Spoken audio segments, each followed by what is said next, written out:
Hello again, everyone. Edwin Learnard back once again. In this YouTube astrological segment, I'm going to be dissertating and talking about the Jupiter in Leo transit for 2014-15, and I'm going to be going through the signs and talking about how this transit will impact all 12 zodiac signs. I'm going to start with Aries. Now, the first thing that comes to mind is that lovers may be more magnanimous and generous during this period.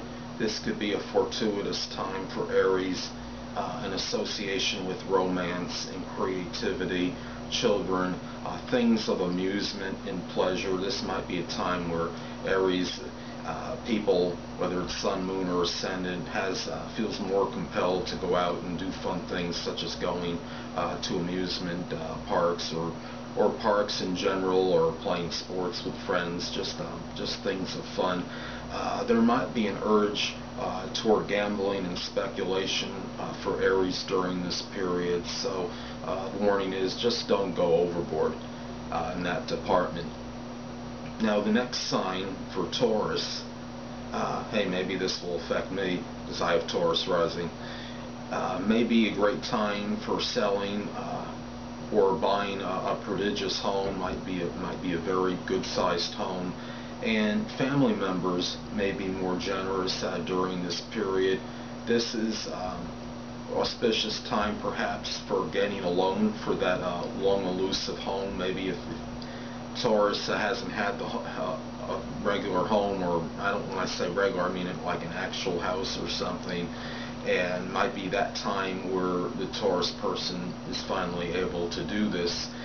This could be a great time for greater emotional security for Taurus during this period, and it could be very auspicious for things that are just associated with the home and family in general.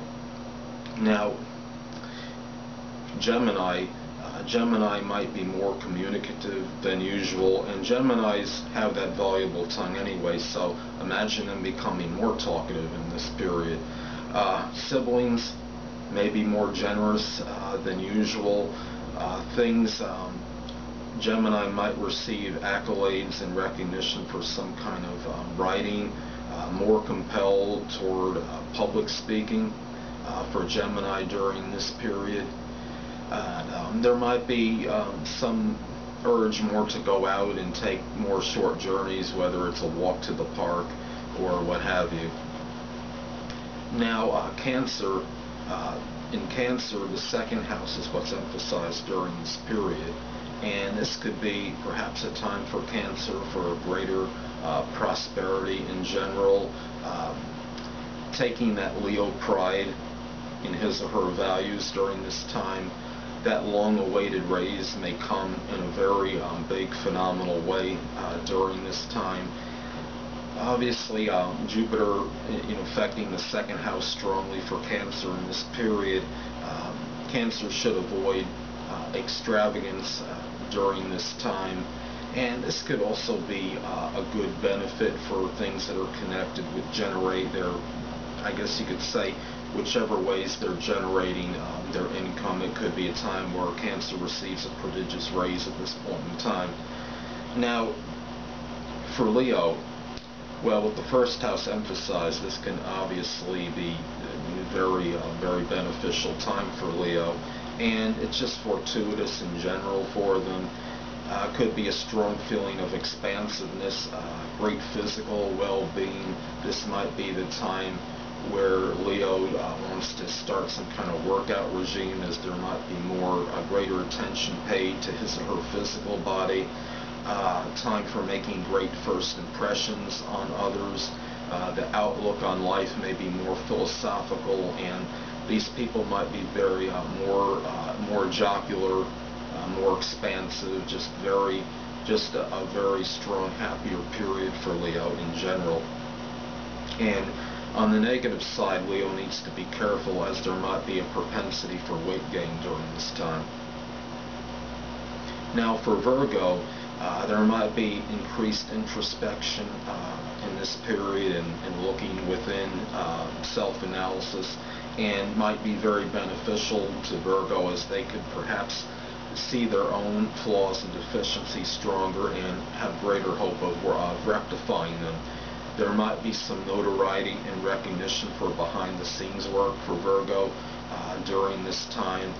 Secret enemies or adversaries may be exposed during this period, and people, Virgo Sun, Moon, or Ascended, might feel more compelled to do some kind of something, work in seclusion, and this could reap some possible rewards for him or her.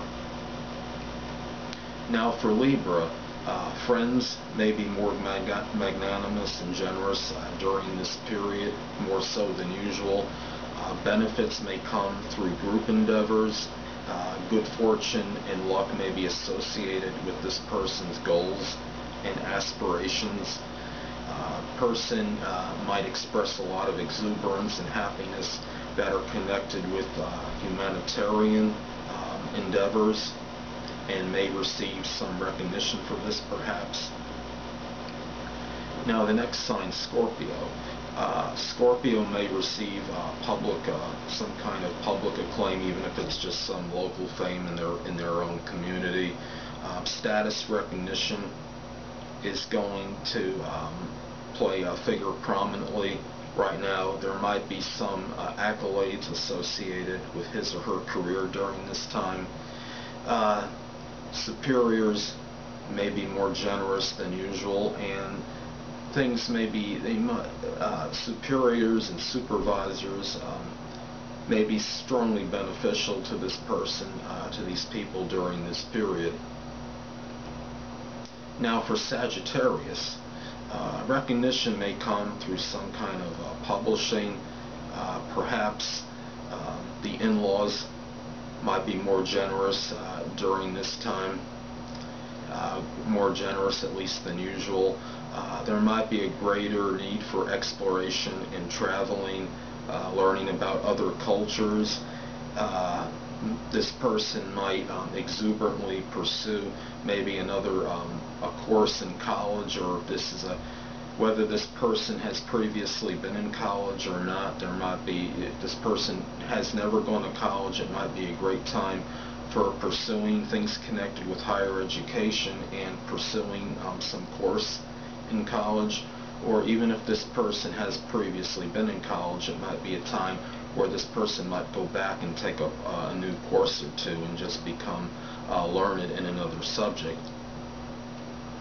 Now for Capricorn, this could be a period where benefits may come from others' resources, might come from perhaps a sexual partner, as the 8th house is emphasized in this period.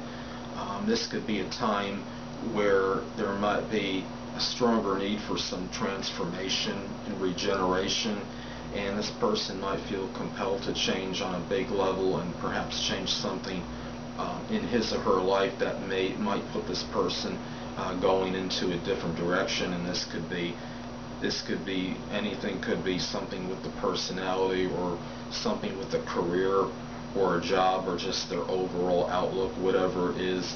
It might the 8th house is obviously something that's really kind of an extremist, and it really can, it could be a very it could be time for a strong positive change for for people that have Capricorn Sun, Moon, or Ascendant.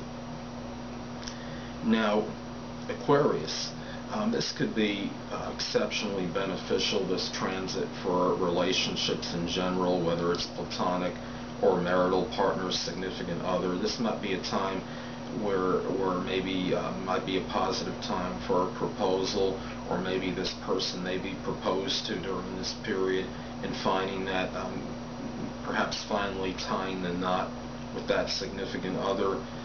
This could be a period where, if this person is embroiled in some kind of legal battle, where this person might emerge victorious and receive a good sum of money as a result. As Leo is a sign, of course, that is very magnanimous and generous. And also, I want to say, for last but not least, for Pisces, Jupiter will emphasize this 6th house during this period for Pisces. And we look at this, I look at this and I see could be some strong benefits coming from employment. There might be a greater workload for this person during this period, but Pisces is not known for having really a robust constitution, but might have a little bit more vigor and more endurance than usual at this time. Will have the energy to put forth sustained efforts in connection with their work, and may very well benefit strongly from this. There might be greater expansiveness and exuberance connected with animals. If this person doesn't have a pet, this person may feel compelled to go out and get a pet, a cat or a dog or two maybe. And work may bring a lot more happiness to this person than it ordinarily would during this time. This might be a time where Pisces decides to initiate some kind of new health regime, or get some scheduling, or more of an I guess you could say an organized routine for him or her. And there might be a stronger attention that's connected with just health matters in general for Pisces during this period. Well, anyway, people, that'll conclude this YouTube astrological segment for the Jupiter 2014-15 transit part 2. And stay tuned next time, where I'll be continuing my South Node in the sign series.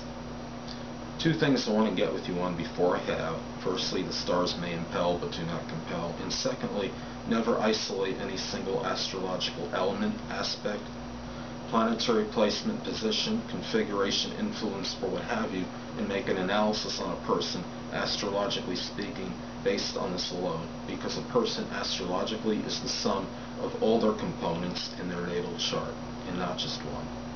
Until next time, people, stay well.